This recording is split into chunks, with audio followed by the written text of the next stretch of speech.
Rigathi Gachagua brands himself as the unapologetic son of Mau Mau, a fearless and unyielding defender of Mount Kenya. He is the bold warrior safeguarding the interests of his people.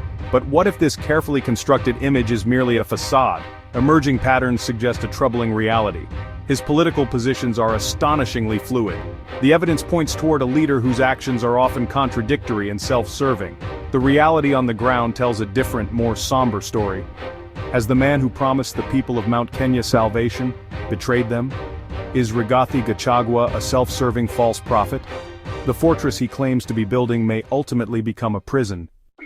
Has Rigathi Gachagua helped or harmed Mount Kenya from the time he was deputy president? One must look beyond Gachagua's empty chants of Kasongo, Wantam, Mr. Yes Sir, and Mr. Soprano to examine his track record and impact. Supporters say he's given the region a powerful voice. Critics argue his leadership has been disastrous, marked by endless pettiness, political blunders, and miscalculations. The big question is this: is Rigathi Gachagua a blessing or a curse for the mountain? The future of Mount Kenya may depend on the answer to this question. During the 2022 election campaigns, Rigathi Gachagua built his platform on petty opposition to Uhuru Kenyatta and Raila Odinga, demonizing their handshake agreement. His message, a vote for Raila, was a vote against the mountain. And yet, in a dizzying reversal, the man who once vilified Raila has recently begun to praise him, even suggesting Raila would have been a better president than William Ruto. Gachagua has also expressed open admiration for Raila's ODM party, for the quality of leaders it sends to parliament. This flip-flop exposes a lack of principle, revealing that his positions are dictated by political circumstances and personal feuds. For the people of Mount Kenya, it's a bitter lesson. Gachagua's loyalty is only to his own political survival. The 2022 Nairobi gubernatorial race pitted Johnson Sakaja against Polycarp Igathe. Polycarp Igathe, a fellow Kikuyu, should have been an easy one for Gachagua to support. However, Igathe was the preferred candidate of the outgoing president, Uhuru Kenyatta. Gachagua launched a highly effective campaign against Igathe, framing it as a rebellion against Uhuru's influence. Sakaja won, and Gachagua celebrated it as a major victory. Shortly after taking office, Governor Sakaja started implementing policies to decongest Nairobi's central business district, extending to Wakulima Market. That largely affected matatu operators and traders from the Mount Kenya community. Gachagua turned around and accused Sakaja of sabotaging Kikuyu businesses in Nairobi. He openly regretted campaigning for Sakaja, accusing him of betraying the people who put him in power. This illustrates the destructive nature of his leadership style. Gachagua's political choices are driven by pettiness and personal feuds, rather than the legitimate economic interests of his community. The people of Mount Kenya in Nairobi are now paying the price. When the Building Bridges Initiative, BBI, proposed a revenue allocation formula known as one man, one vote, one shilling, which would have resulted in a significant financial windfall for the Mount Kenya region due to its large population, Gachagua viciously opposed and dismissed it as divisive, just because it was backed by Uhuru Kenyatta and Raila Odinga. His opposition was rooted in political pettiness, once again prioritizing his personal political war over the region's economic prosperity. Now, after falling out with President William Ruto, Gachagua supports the same principle he once trashed, ignoring his past opposition. This flip-flop demonstrates that for Gachagua, principles are flags of convenience. In 2022, Rigathi Gachagua was the face of UDA loyalty, urging Mount Kenya to unite under one national party and dismissing regional outfits as retrogressive. He campaigned fiercely for UDA candidates to win elective seats across Mount Kenya, insisting UDA was the only path to real power and unity for the region. Gachagua publicly scolded leaders like Moses Kuria and Mwangi Kiunjuri, who pushed for local parties, promising that UDA would secure Mount Kenya's interests at the heart of government. But today the same man has reversed course. Gachagua now refers to the elected UDA MPs from the Mount Kenya region as fools and tugej.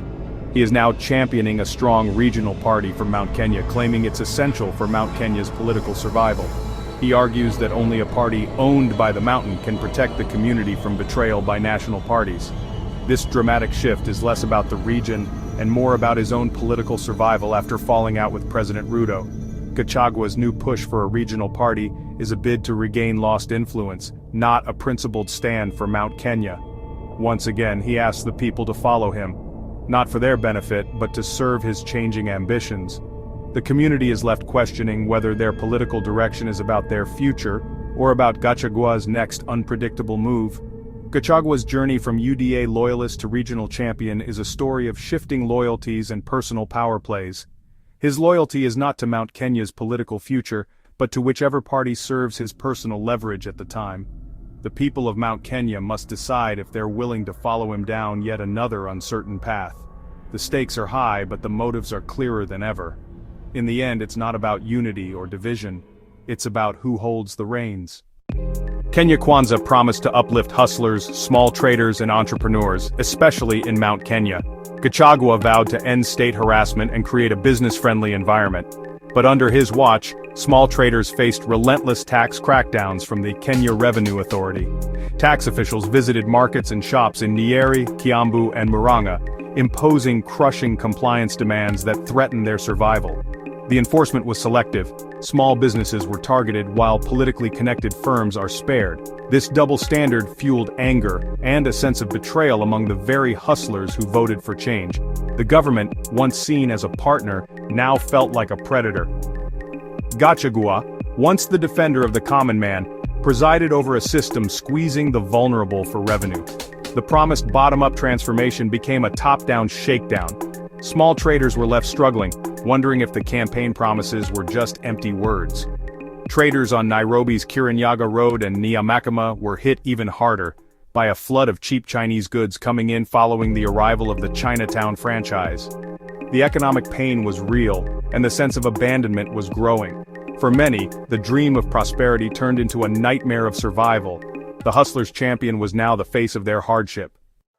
Gachagua's crackdown on illicit alcohol in Mount Kenya began as a noble cause to save communities from addiction. But the campaign quickly shifted, targeting licensed, legitimate businesses instead of illegal brewers. Bar and restaurant owners, who followed the law and created jobs, found their establishments shut down without due process.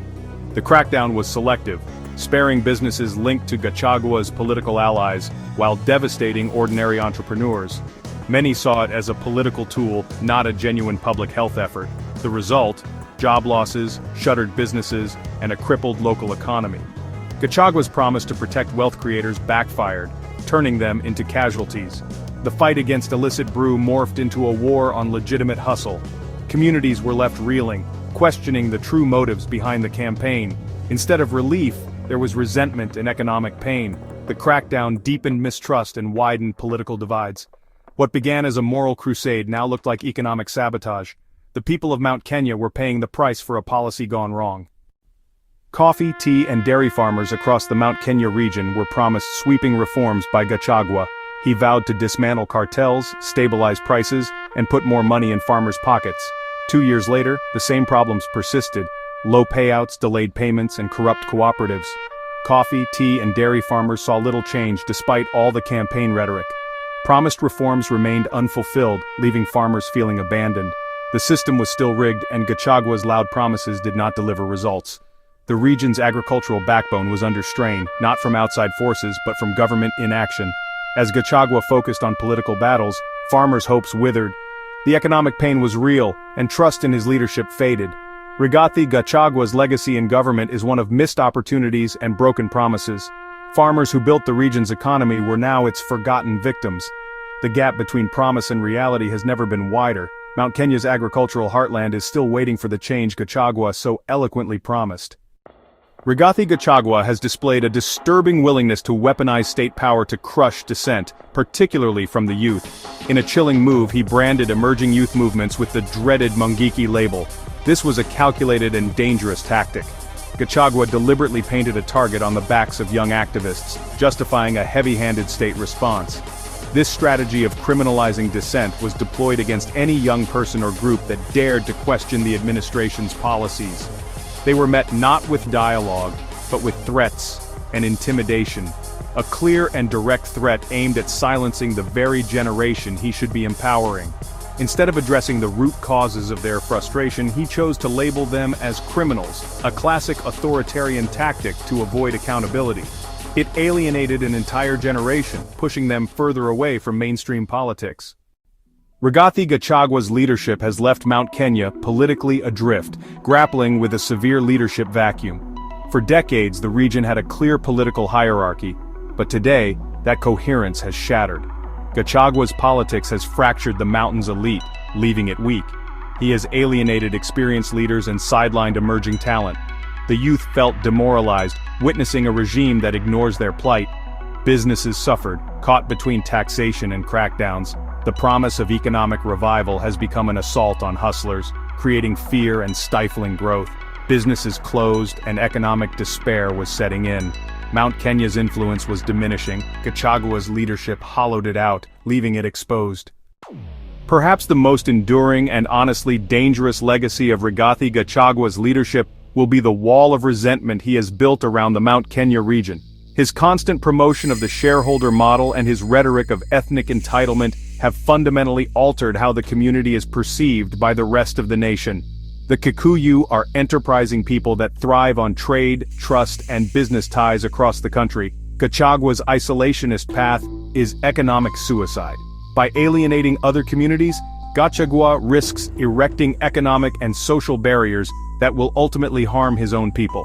Where they were once seen as industrious and integrated partners in the Kenyan project, they are now increasingly viewed as an arrogant and entitled bloc, demanding preferential treatment as a right. This narrative, relentlessly pushed by Gachagua, has made the region and its people a target of suspicion and animosity from other communities across the country. This growing political isolation is a strategic disaster. In Kenya's complex and multi-ethnic political landscape, no single community can thrive alone. Progress has always been achieved through building alliances, forging compromises, and fostering a sense of shared national identity. Gachagua's approach has been the polar opposite. He has burned bridges with potential allies, insulted entire voting blocs, and promoted an insular worldview that sees the rest of Kenya as competitors rather than compatriots. This has left Mount Kenya politically exposed, with fewer friends and more adversaries on the national stage. In the long run, this isolation will severely curtail the region's ability to negotiate its interests effectively. The economic consequences of this isolation are equally dire. The prosperity of Mount Kenya has always depended on open access to markets across the entire nation. A trader from Nyeri needs customers in Mombasa.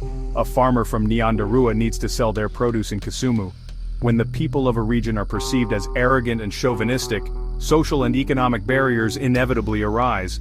Other communities may become less willing to do business with them, and a subtle but pervasive economic boycott can take hold.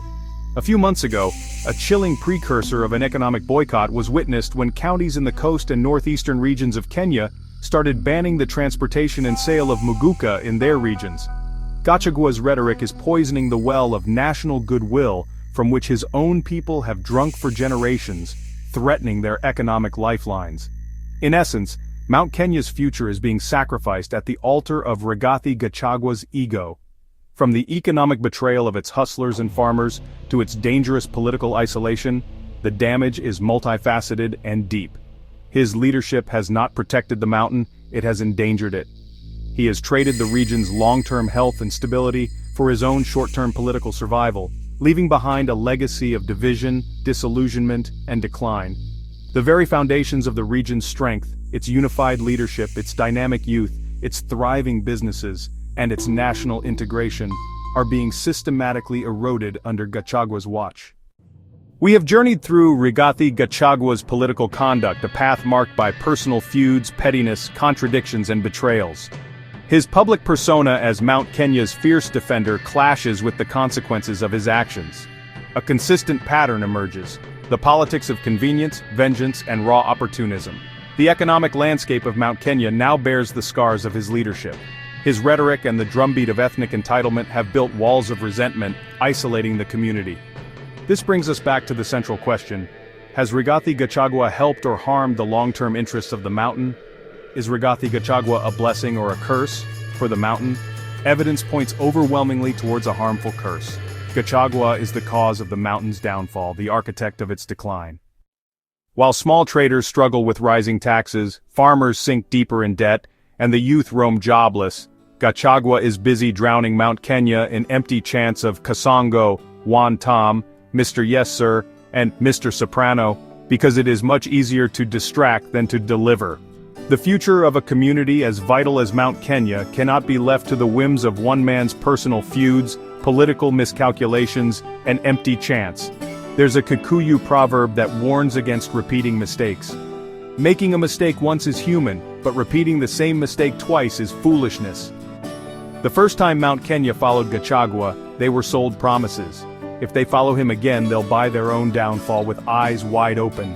Mount Kenya must now decide: keep clapping for empty noise or finally call out the real betrayal. The future of Mount Kenya will be written by the choices its people make today. They must decide whether to remain captive to a cycle of betrayal and political theatrics, or rise to the occasion and reclaim their destiny. Like and share this video with friends, subscribe to our channel, and tell us in the comments which Kenyan politician we should feature here next. We're here on a serious mission to separate the truth from the propaganda.